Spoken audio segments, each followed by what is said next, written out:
नमस्कार दोस्तों, मैं तेजिंद्र वालिया आप सभी का स्वागत करता हूं और आप देख रहे हैं हमारा लाइव प्रोग्राम जेपी मेहता जी के साथ, जिसे हम सीधी बात भी कह सकते हैं, जिसे हम रूबरू प्रोग्राम भी कह सकते हैं। आपके सामने है, हमारे साथ हैं हरियाणा के जाने माने समाज सेवी जेपी मेहता जी। मेहता जी, हम आपका स्वागत करते हैं स्टूडियो में। धन्यवाद। और हमारे साथ विशेष कमेंट्स के लिए हैं हमारे सचदेवा जी, परदुमन सचदेवा जी। हम आपका भी स्वागत करते हैं स्टूडियो में।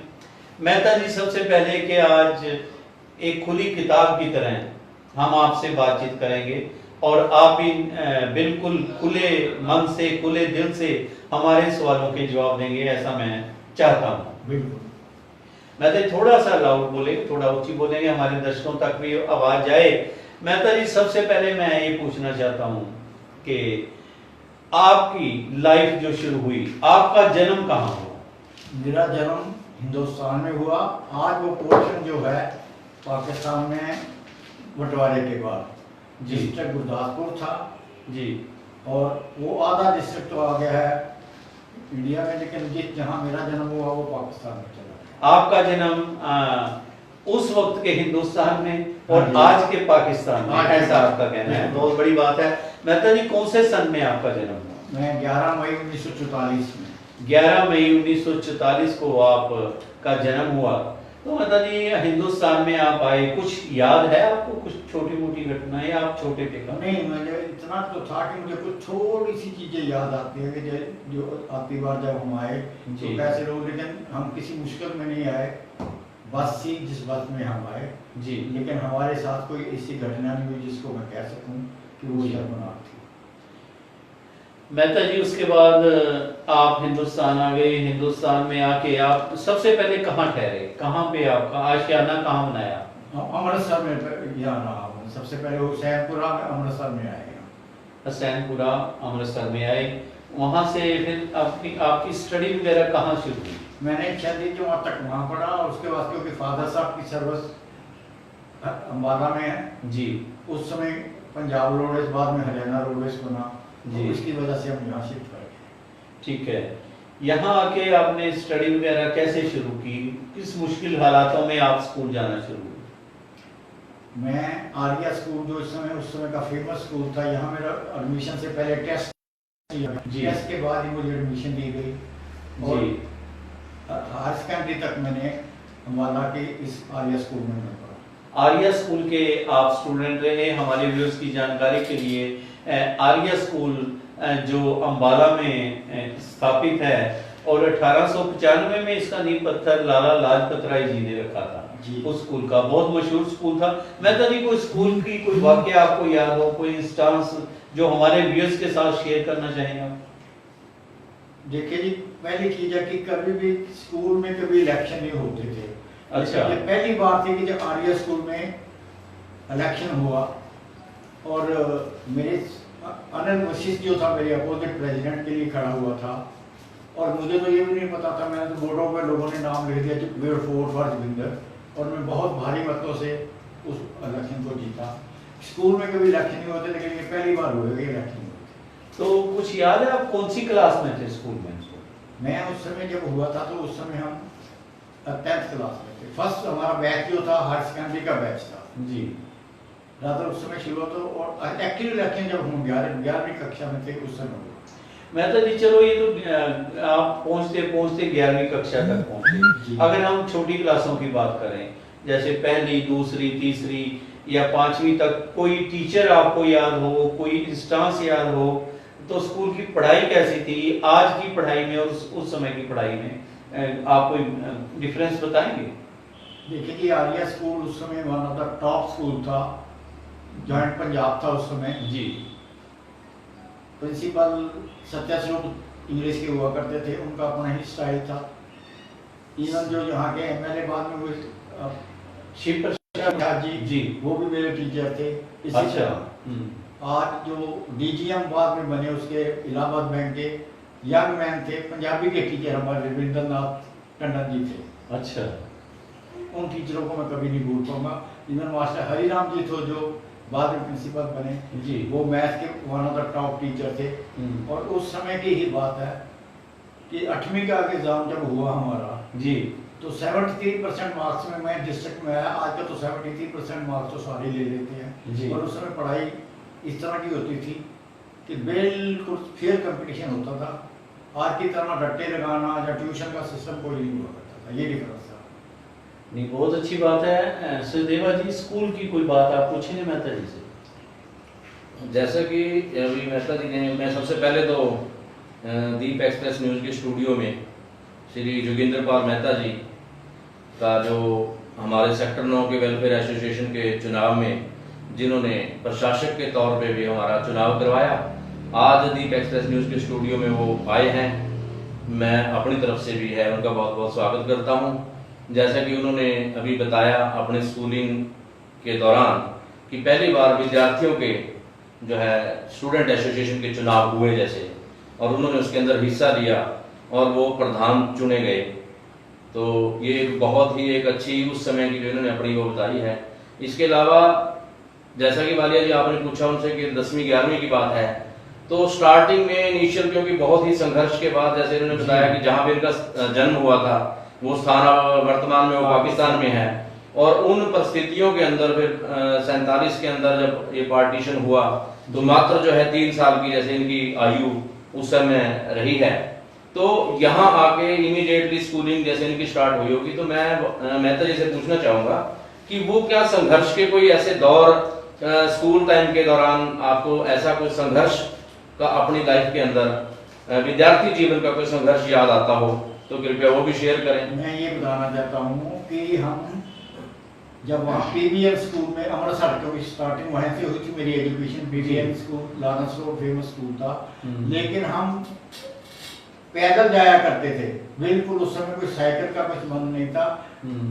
आज तो वो नहर वहाँ नजर एक सुहा होता था, उसे होते खालसा स्कूल के पास से होते हुए हम जाते थे, और बिजली पहलवान उसमें मशहूर हुआ करता था उस एरिया में लॉरेंस रोड में। और हुआ जाते कि जब हमने जाना होता उनके पास, तो वो उस समय हमें स्टूडेंट्स को जो वहाँ जाते थे तो उनको चोनी देते थे।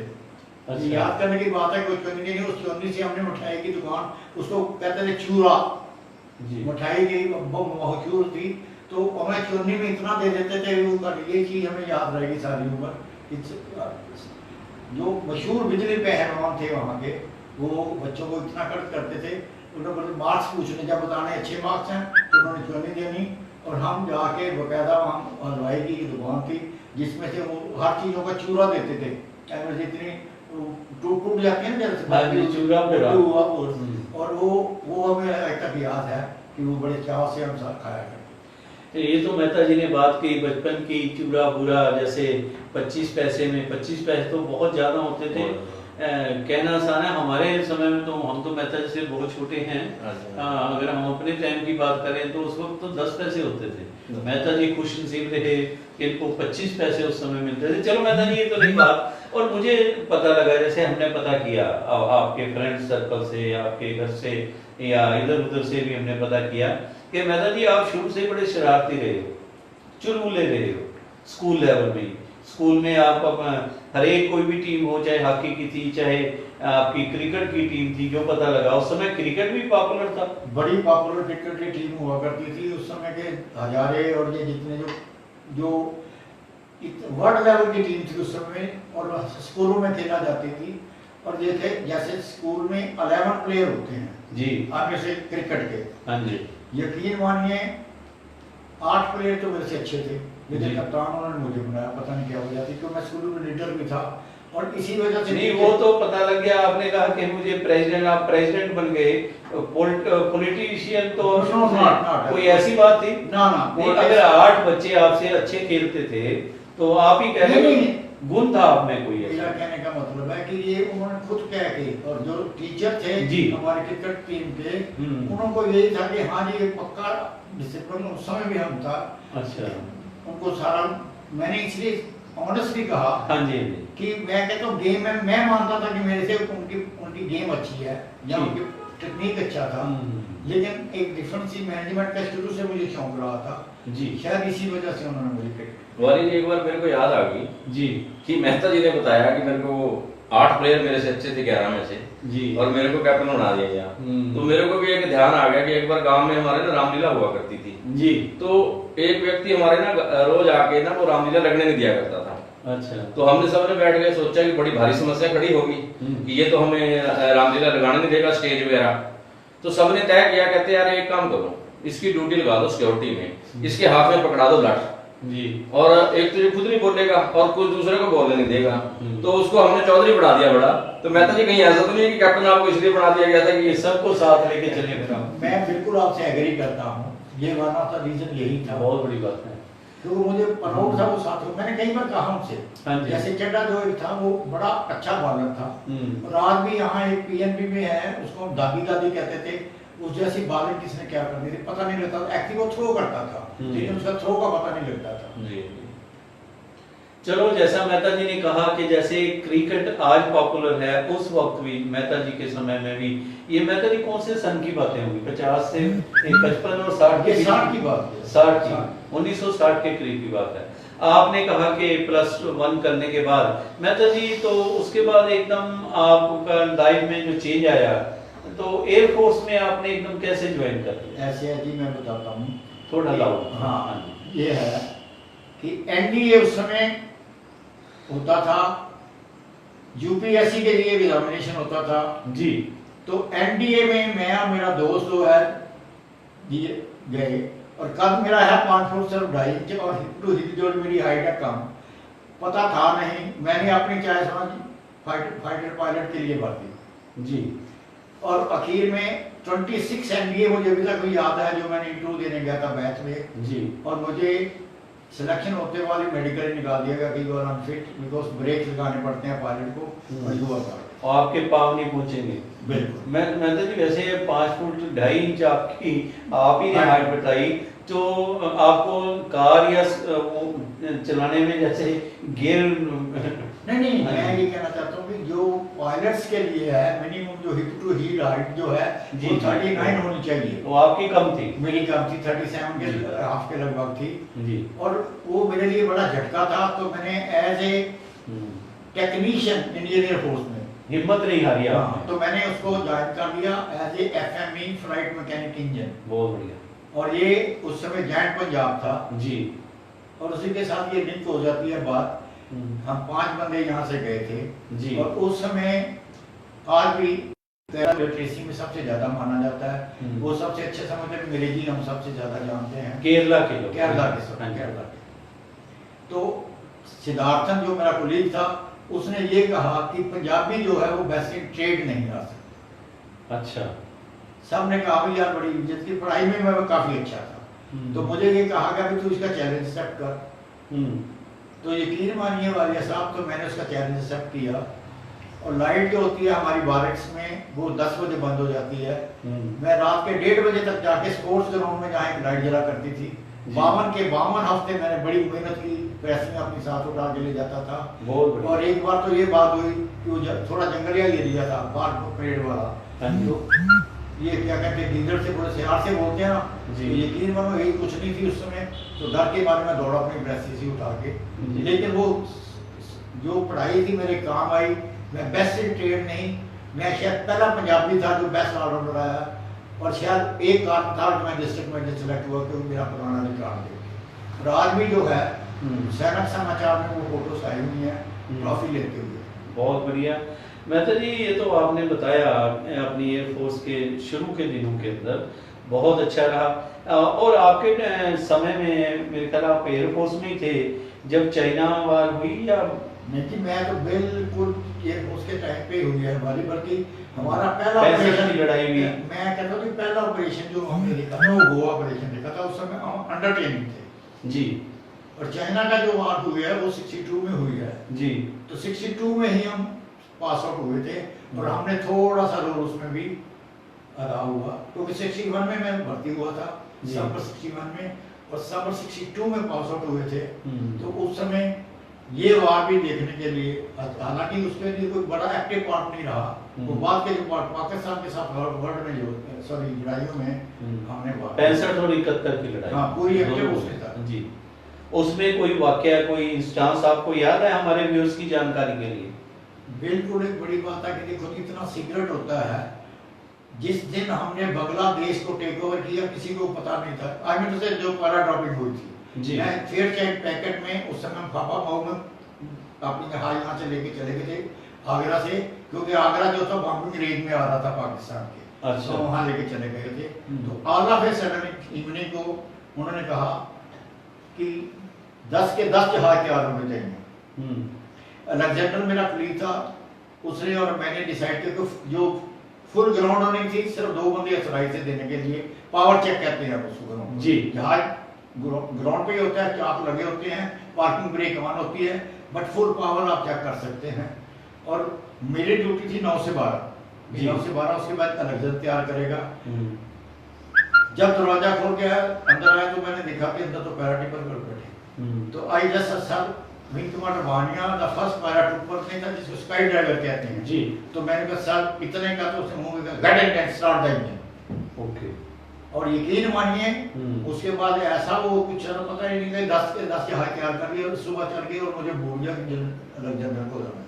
तो हमें उसके बाद ही पता लगा कि ये पैराड्रोपिंग जाके वहाँ हुई है और उसी पैराड्रोपिंग की वजह से सरेंडरिंग जो सारी हुई थी। बिकॉज उन्होंने सोचा कि हमारे पीछे कैसे आ गए, क्योंकि उनकी फौज के पीछे जाके पैराड्रोपर हुए थे।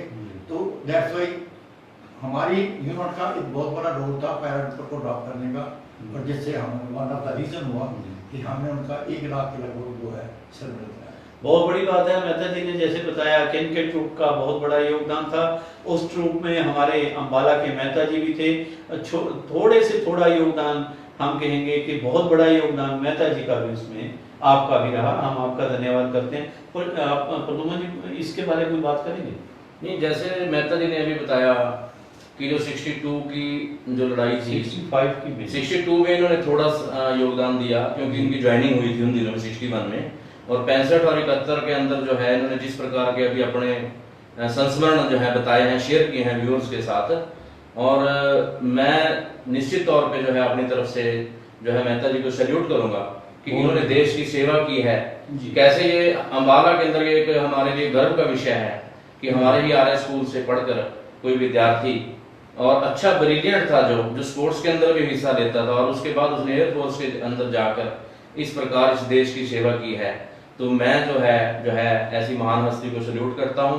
और इसके अलावा मैं जरूर चाहूंगा कि ऐसे कोई किस्से हमारे इस आज की जो नई जनरेशन है उसकी जिसकी रुचि जो है ज्यादातर हमारे जो है आजकल के जो फिल्मों में या जो आजकल जो दिखाया जा रहा है टीवी चैनल्स पे, तो उसके अंदर लोगों की रुचि बढ़ती जा रही है। लोगों को पता लगे कि कैसे कैसे हमारे सेना के जवानों ने किस प्रकार सेवा की है। मैं चाहूंगा कि मेहता जी कुछ और भी अपने संस्मरण ऐसे अपने व्यूअर्स के साथ साझा करें जो हमारी नई जनरेशन है उनको भी पता चल सके कि जिस आजादी की जो है हवाओं के अंदर आज हम सांस ले रहे हैं उनके अंदर किन लोगों का योगदान रहा है। मेहता जी एक चीज मैं और आपसे पूछना चाहूंगा। मुझे आप ही के एक फ्रेंड हैं, दोस्त जो आपके साथ एयरफोर्स में रहे होंगे, अंबाला कैंट से हैं, शीशपाल बोला जी। उन्होंने कहा था कि मेहता जी बहुत अपने टाइम में चुलबुले थे कि एक हाइट छोटी थी और सबके हरमन प्यारे थे, हर एक ऑफिसर इनको रिगार्ड देता था आपको। और आपके कोई ऐसा वो बता रहे थे कि आपने 2 वो बना रखे थे, वेज का भी नॉन वेज का भी, क्या किस्सा था ये? थोड़ा सा 1 मिनट। 2 नहीं, ये 3 कार्ड बनाए थे। अच्छा। एयरफोर्स में मैस होता है, मैं अकेला बेटा था, बड़ा लाडला था घर से जब गया था। और जाके फौजी की रोटी जब खाने पड़ी तो वहाँ एक तो होता था वेजिटेरियन जी, एक नॉन वेजिटेरियन और एक सेमी वेजिटेरियन जी। यकीन मानिए था मैं शरारती ही, इसमें कोई शक नहीं। मैंने छोटे से कद का था लेकिन क्योंकि मैं वहाँ पढ़ाई में सबसे तेज चलता था तो सब मुझे वैसे प्यार करते थे जी। तो मैंने चुपके पूछा क्या कार्ड मैंने पूछ दिया सर कौन सा चाहिए? वेजिटेरियन। चलो ले लिया। कुछ दिन के बाद जाके फिर गुम हो गया, क्या कौन था? Non vegetarian. तो सबसे पहले मैं जाके नॉन वेजिटेरियन खाना खा लेता था उसी एक कार्ड पे। हाँ नॉन वेजिटेरियन। और जाके सेमी वेजिटेरियन में मैंने कहा भाई मैंने खाना नहीं खाना, मुझे अड्डे दे दो। अच्छा, ये सच्चाई है जी।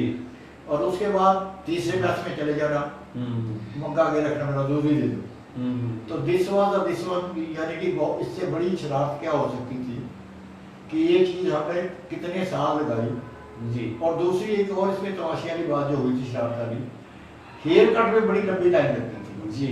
और वो हम अच्छा ऐसे चेक करके देखते थे, जिसका हेयर कट जरा भी बड़ा हो तो ग्राउंड में चक्कर लगाओ।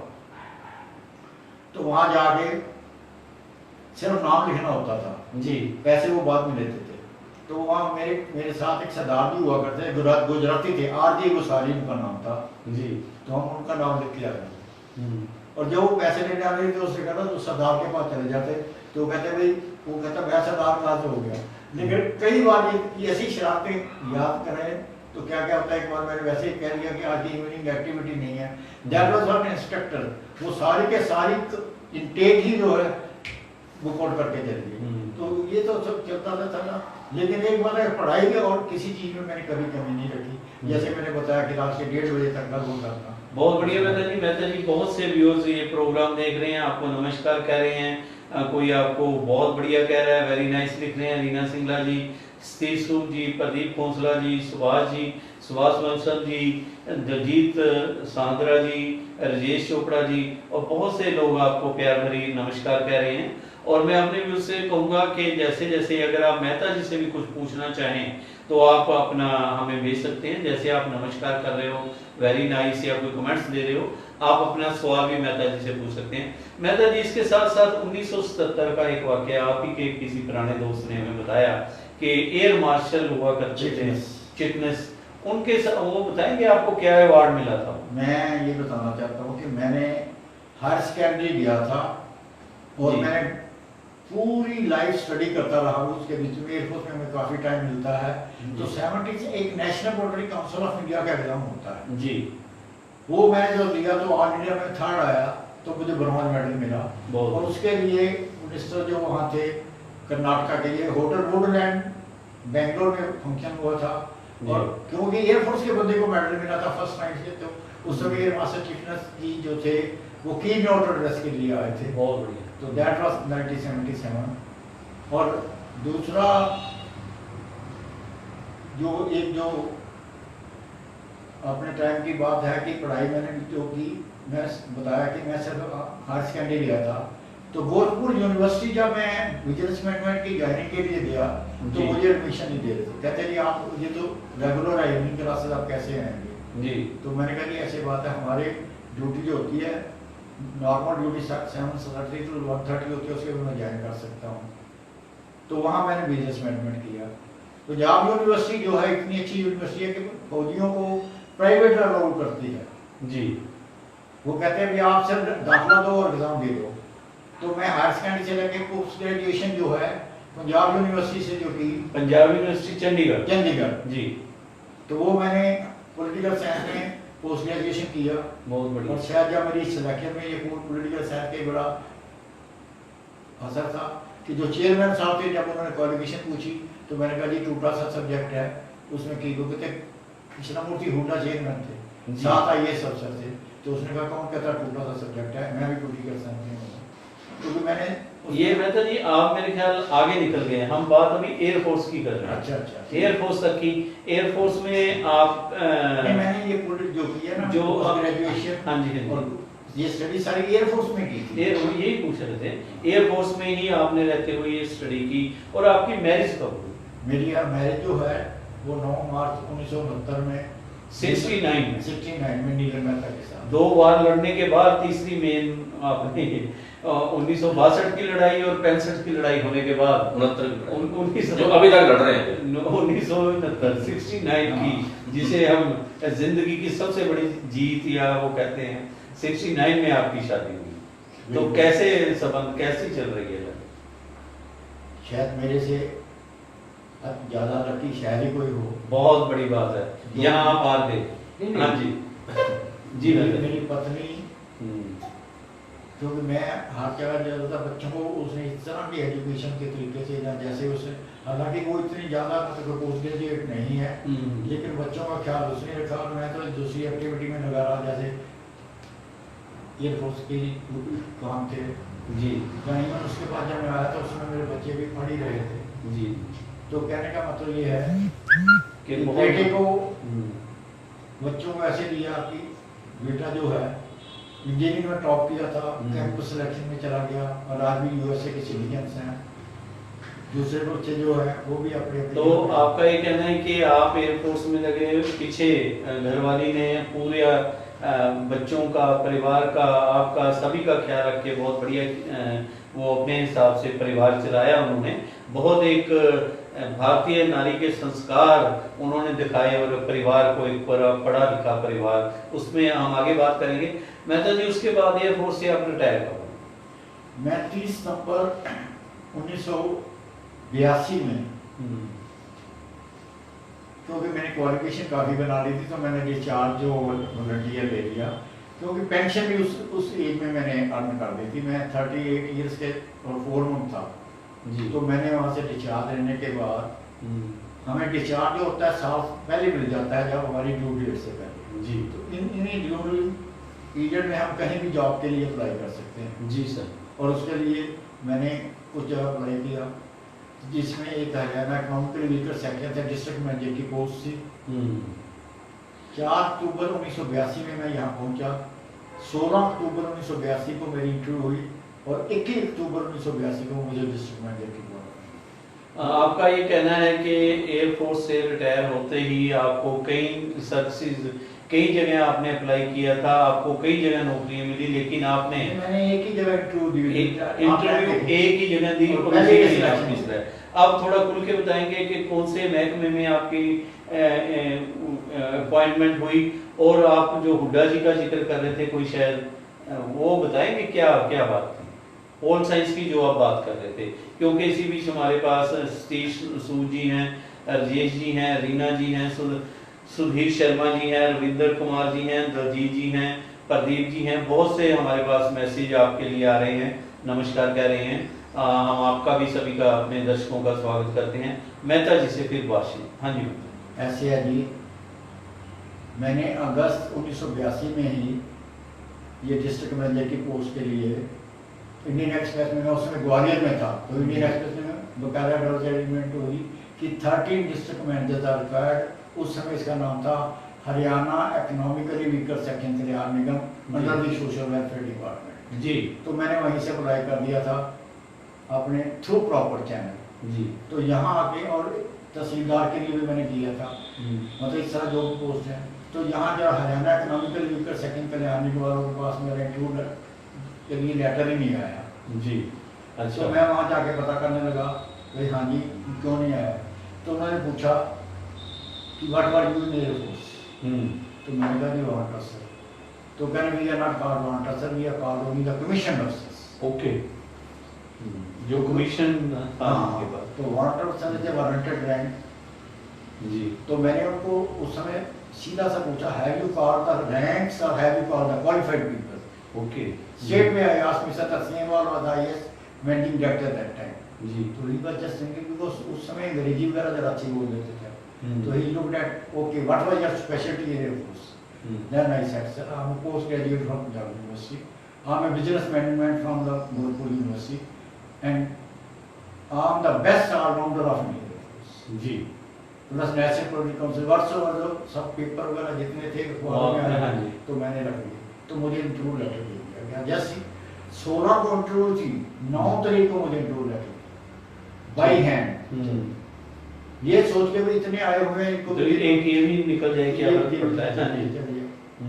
बट जब मैं इंटरव्यू के लिए गया, तीसरे दिन मेरा नंबर आया। अच्छा, इतने ज्यादा कैंडिडेट और वो भी दोपहर को। जी। और सारे नीचे बातें कर रहे थे, भाई मैं फलाने का हूँ, मैं फलाना रविंदर का हूँ, कोई मैं देवेंद्र का हूँ, कोई मैं फलाने का हूँ। मैं यकीन मानिए वाले जी, मैं किसी एमएलए को भी जानता, क्योंकि मुझे आए हुए भी 15 दिन हो गए थे। जी जी हाँ जी। तो मैं दोपहर के बाद ऊपर गए अपने पुलंदा सा उठा के जो चले गए जी। तो वहाँ 7 आईएएस अफसर, एक रेडियो अफसर बैठे हुए थे इंटरव्यू के लिए।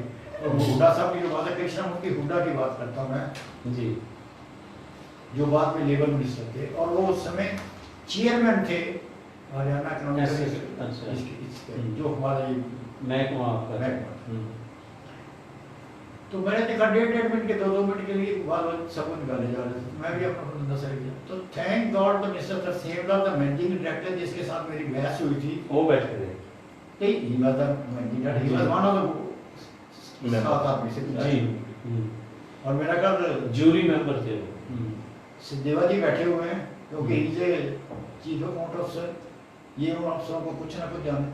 Mister Bholia, K S. Bholia became the home minister, जी S.K. Sharma ji was a commissioner, Komal was also some of them I remember.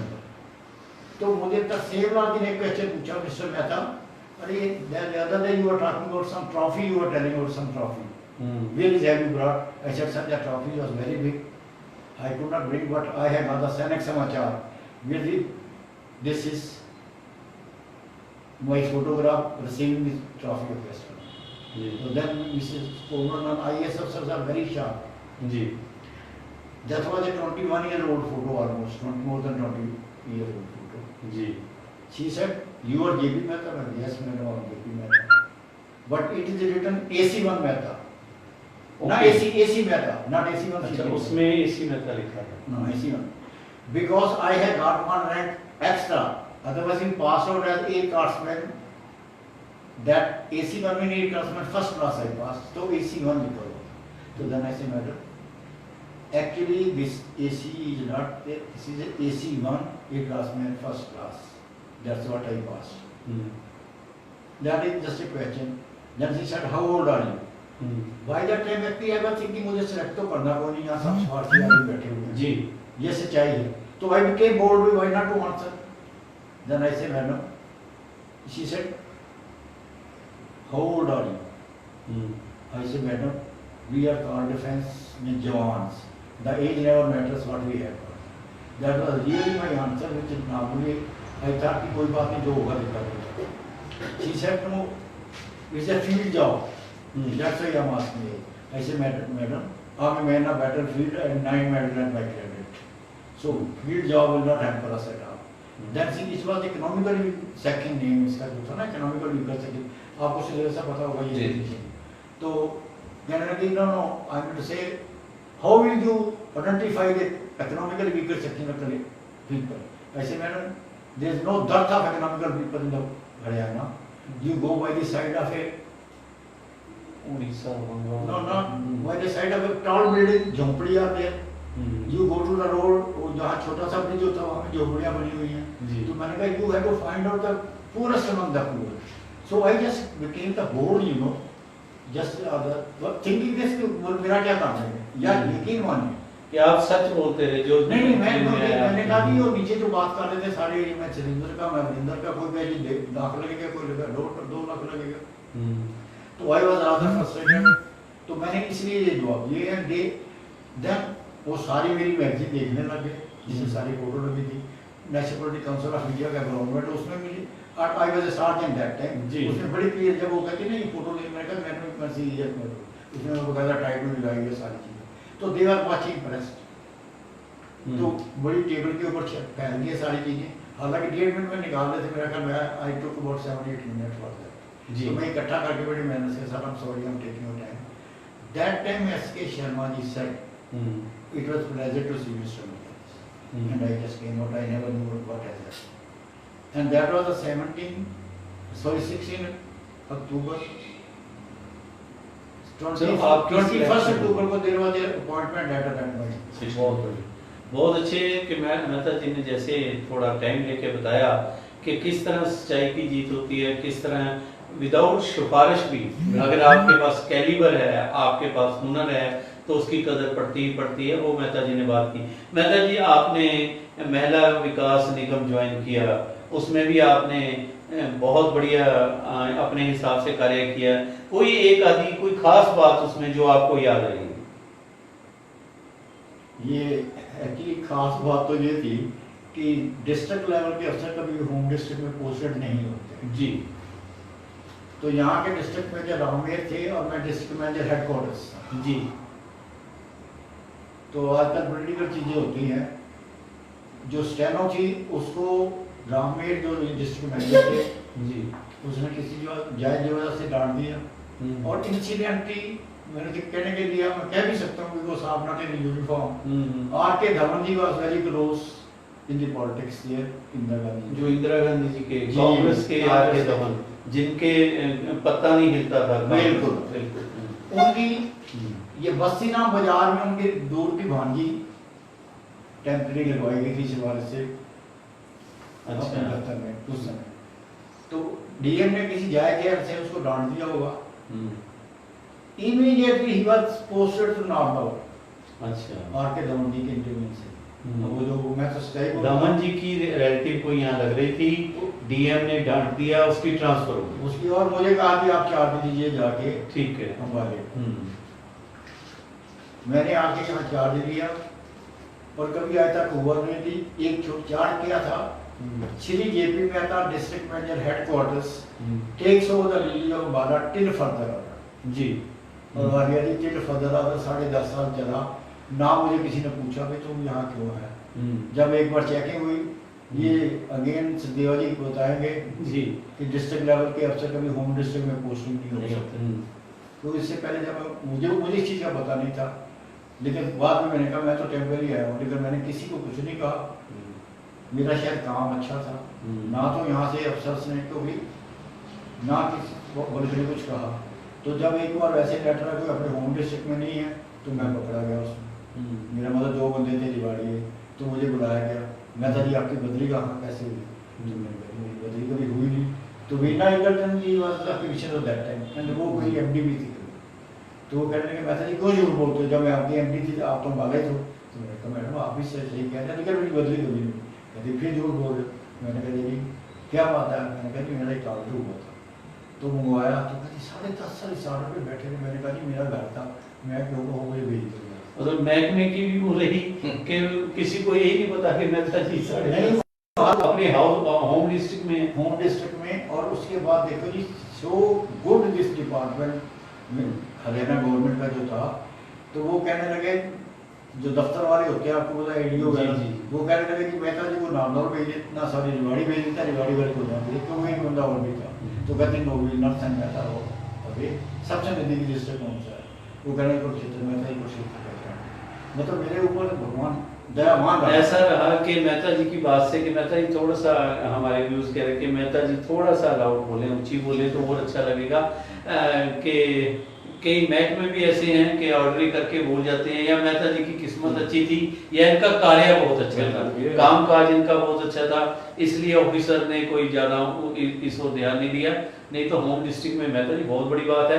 Mehta जी चलो ये तो रहा होम, आप इसमें रहे, आपने बहुत लोगों का भला भी किया। कई बार बात चलती है जो लोग बताते हैं आपने पेंशनें भी बहुत लगाई लोगों। हाँ जी, मेरे टाइम पे ही बुढ़ापा पेंशन शुरू 100 रुपया शुरू हुआ था जी। तो मेरी ड्यूटी जो माना सिटी और कैंट में कोई डिपार्टमेंट सोशल वेलफेयर एक ही था जी। तो ये लगाई गई 7000 पेंशन। हम आते जाते को पूछते थे।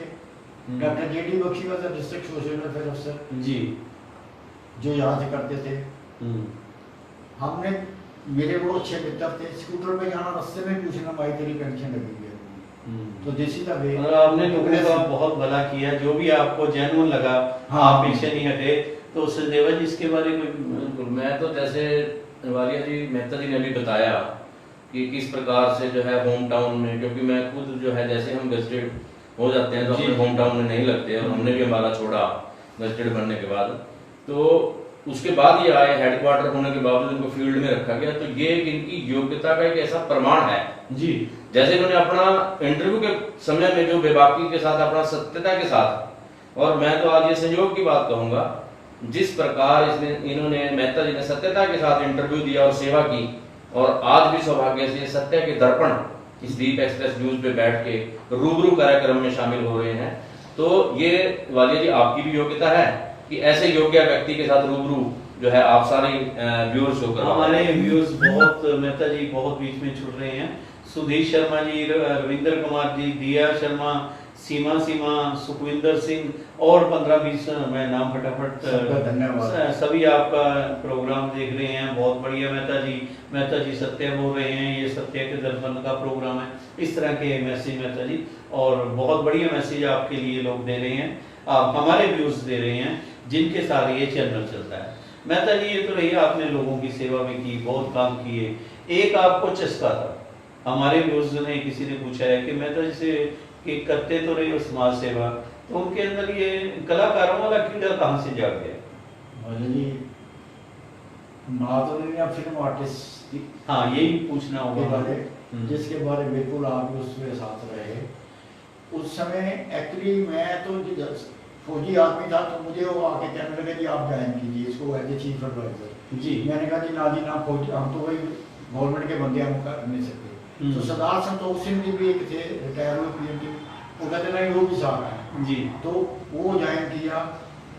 आर्टिस्ट यहाँ के आज के में भी हमारे निफा के उसके आर्टिस्ट जो हैं बॉम्बे तक गए हुए हैं, बाहर जी। कंट्री में होके आए हुए हैं। बड़े जी इसके बारे तो मेरा ख्याल आप ज़्यादा बता नहीं, सकते मैं हैं। तो बता सकता हूँ मेहता जी, हमारे जो व्यूज हैं वो आपके मुखारबिन से तो मैं सुनना ये चाहते कहूँगा हैं कि जो हमारे- कि आपने क्या क्या कलाकारों को कलाकार- एक साथ लेके चले, ग्रुप बनाया, काफी कुछ किया, कोई याद आपको एक आधे मिनट में आप बात मैं करें। ये कहता हूँ जसपाल भट्टी जी के पिताजी ने जी निफा का जसपाल नाम- भट्टी जो पंजाबी वो जी जो हाँ जी। जिनकी मैं डेथ NS भट्टी जी की बात करता हूँ, जो उनके कि- फादर साहब जिसमें जो रोपड़ थे। रोपड़ के आरटीपी के में उन्होंने मैसेज भेजा कि एक एक्सीडेंट आए, मिस्टर गोयल थे या कुछ ऐसा नाम था उनका, जी वो आके मेरे पास दफ्तर में आए, जब मेरे ही दफ्तर में आके कहने के मतलब जी हमने बाल बच्चों का प्रोग्राम करना है, तो आप बताइए कि आपके चार्जेस क्या होंगे। निफा इज ए ऑर्गेनाइजेशन जो कभी चार्ज ही नहीं करती, जी बिकॉज इसे आर्मेचर हम कभी टिकट भी नहीं लगाते। तो वो कहते हैं, मैंने कहा जी अगर आप कोई गाड़ी भेज दें उसकी भी जरूरत नहीं, हम करके आ जाएंगे। लेकिन यहाँ के आर्टिस्ट वहाँ जाके उनमें कौन कौन दाखिल थे, जो world record holder VRP Raman, आपने भी देखा था लड़का जी। जो डांसिंग में 20 घंटे रिकॉर्ड बनाया था। वो भी गया था, और वो मेमोरेबल रिहा।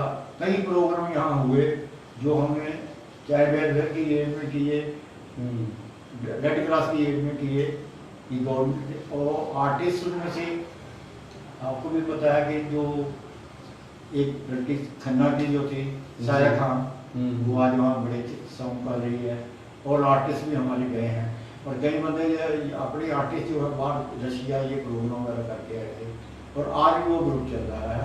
उसकी एसोसिएशन आपके भी साथ है इसमें, तो ये तो हमारी एसोसिएशन का रहा।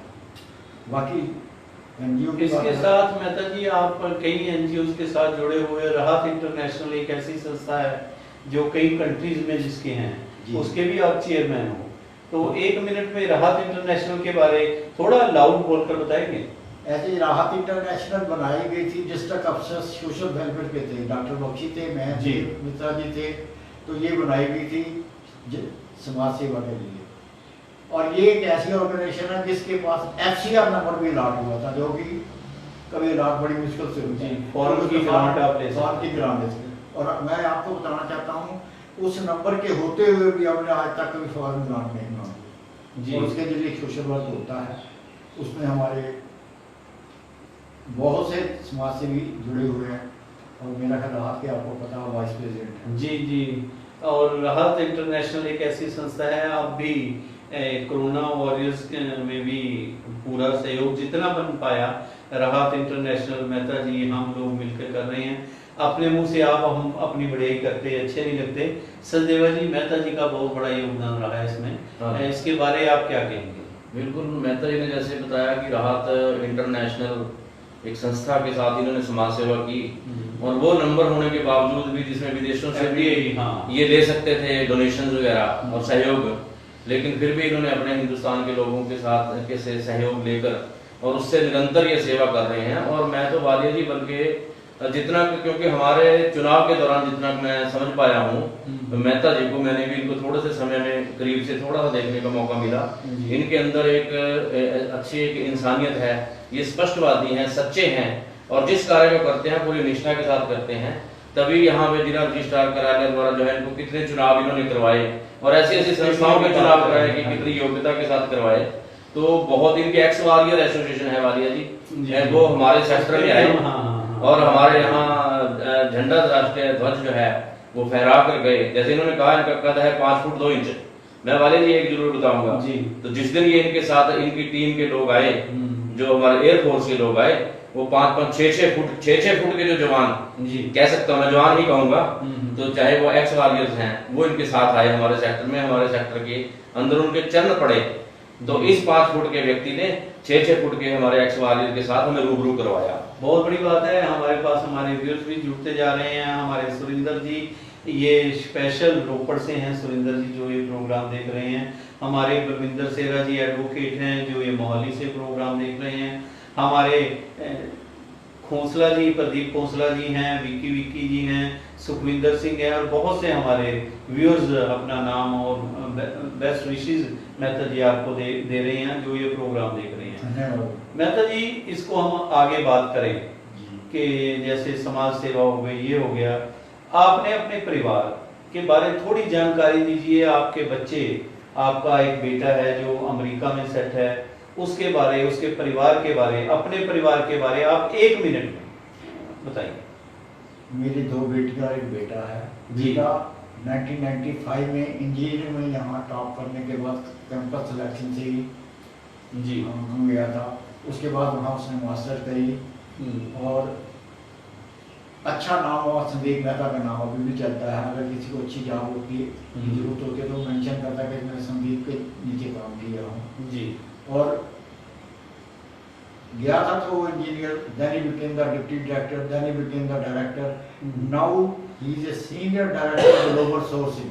मैं आपको बता सकूं ग्लोबल सोर्सिंग का मतलब होता है कि वर्ल्ड की परचेज जी। और जहाँ वो इस कंपनी में है उसकी ब्रांचें कई कंट्री में है। आई एम प्राउड कि उसको हार्डली टाइम मिलता है लेकिन ईमानदारी से वो काम कर रहा है, तो ये मेरे लिए अच्छी है। मेरी बड़ी बेटी जो है शी इज ए टीचर जी। उसकी बेटी जो है उसने MSc केमिस्ट्री की है, बेटा एयरपोर्ट मैनेजमेंट कर रहा है। छोटी बेटी की बेटी मेरी MBBS कर रही है और जो बाकी बच्चे। बहुत बढ़िया मेहता जी, आपकी गाइडेंस में पूरा परिवार, चाहे आपकी बेटियां हो, चाहे आपके बेटा हो, आगे नाती हो, संबंधी हो, सारे ही बहुत वेल सेटल्ड हैं। आपका आशीर्वाद है मेहता जी। हम हमारे बरकाराम अंसर जी, हमारे सादिक जी, हमारे ये जो ये प्रोग्राम लेके हैं दविंदर जी, हमारे ये एक स्पेशल हैदराबाद से हैं, ये भी अपना नाम, इनका नाम शनाई साहब, ये देख रहे हैं आपका प्रोग्राम, आपको नमस्कार कह रहे हैं सभी।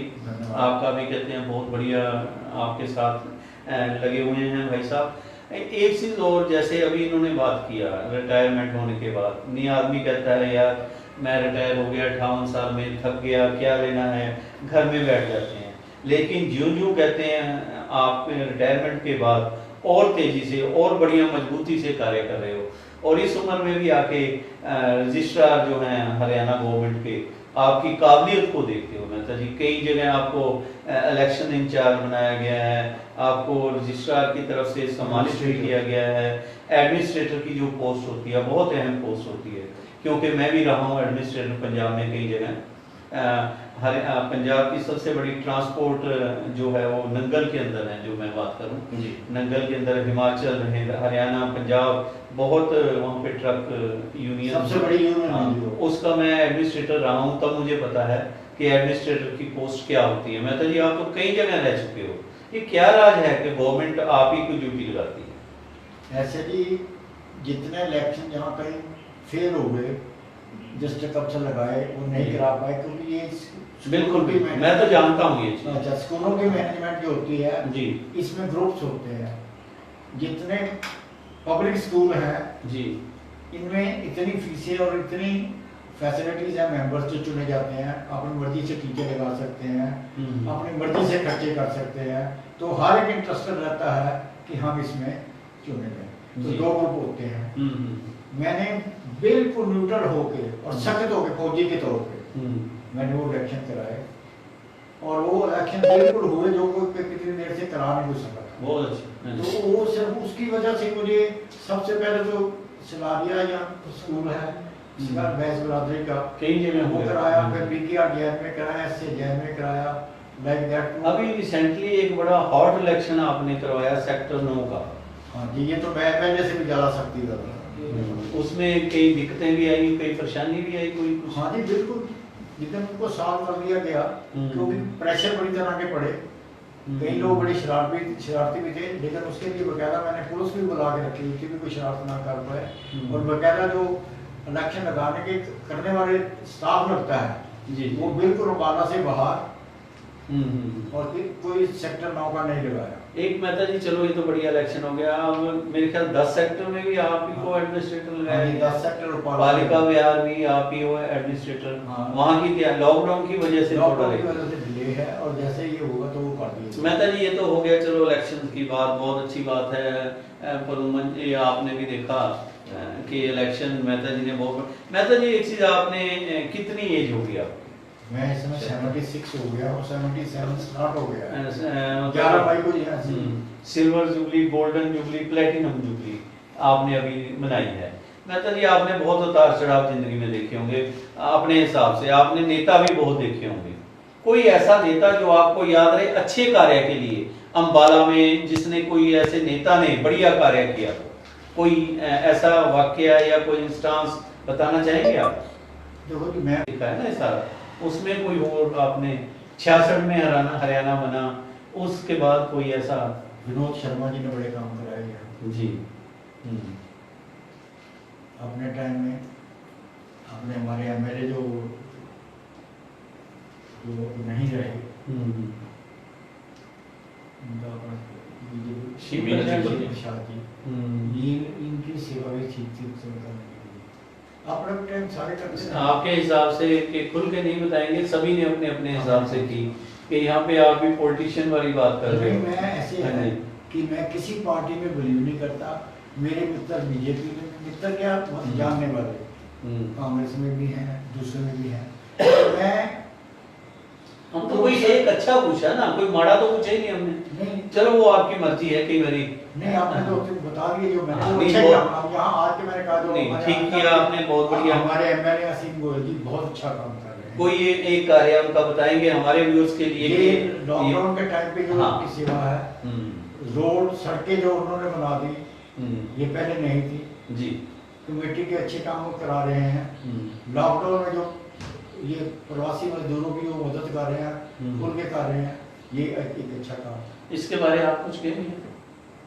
नहीं, इसके बारे में तो ऐसा है कि मेहता जी का अपना मत है जी। उन्होंने उसके बारे में बताया है और बहुत ही संतुलित शब्दों में बताया। और मुझे ये नहीं लगा कि मेहता जी ने विस्तार में वर्तमान विधायक का थोड़ा डिटेल से बताया, लेकिन इससे पूर्व किसी विधायक के कुछ पर्टिकुलर नहीं बताया। तो ये तो उनका अपना व्यू है, लेकिन अच्छा है जो अच्छे कार्य को यहाँ भी उन्होंने अपनी सत्यता के साथ इन्होंने रखा है। चलो ये तो होगी पॉलिटिशियन की बात। अगर आपको ये कहा जाए कि अम्बाला में, हम अम्बाला से ही शुरू करते हैं कि समाज सेवी संस्थाएं हैं, लोग हैं आपके, बहुत आए बहुत गए, आपके जमाना देखा है आपने अम्बाला पूरा। तो अम्बाला में कोई ऐसा शख्स जो आपको अपील किया हो कि यार ये बढ़िया था, कोई ऐसा?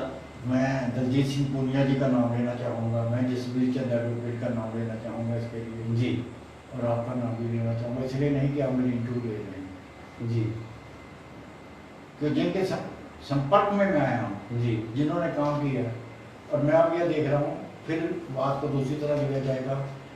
मैंने सचदेवा जी का काम देखा है कि सर्विंग क्लासमैन अफसर होते हैं जी, अपने चुने तो सारे जाते हैं, चुनने के बाद उसके लिए हर क्या फाइट करना, चाहे वो इंक्रीज थी, चाहे कोई भी काम नहीं हो रहा था जब का, तो वो कर रहे हैं। इस तरह मैं गिनाऊं किसका नाम, किसका जिसका रह जाए वही।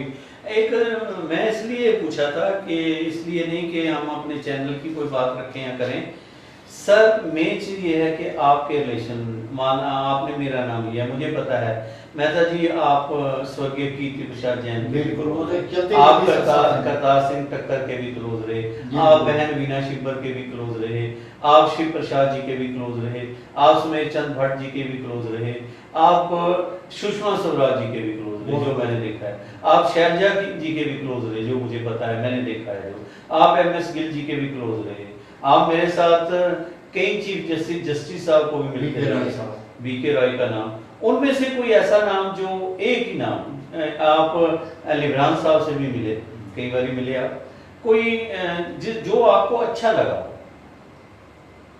जस्टिस में तो मैं बीके राय से किसी को अच्छा समझता नहीं, जिन्होंने आपको कहा था कि मैंने तालाब में के अंदर फेंक दिया है, लहरें कहाँ तक जाती हैं, वो ही ये चीफ जस्टिस ऐसे थे जिन्होंने सब जस्टिस के रिश्तेदारों के केस अपने कोर्ट में लेने से मना कर दिया। जी जी। और इसी वजह से उनको यहाँ से ट्रांसफर किया गया। मेहता जी ने बहुत बड़ी बात की। चीफ जस्टिस BK रॉय जो चंडीगढ़, हरियाणा, पंजाब हाई कोर्ट के चीफ जस्टिस रहे हैं, उनका ये कहना था कि नाम लेके उन्होंने कहा था कि अच्छे आदमी हमेशा याद रखी जाती हैं। उन्होंने हमारे एक फंक्शन में पर्टिकुलर नाम लेके कहा था, मिस्टर तजिंदर वालिया आपने एक कंकर गिरा है कि मैं एक कंकर गिर के जा रहा हूँ पानी में। आपकी किताब जब उन्होंने रिलीज की थी हिस्ट्री ऑफ अम्बाला जी, तो हम उनके ये रेजिडेंस में उन्होंने कहा था और आपके कंधे पे आ सर के कहा था, मैं साथ था जी।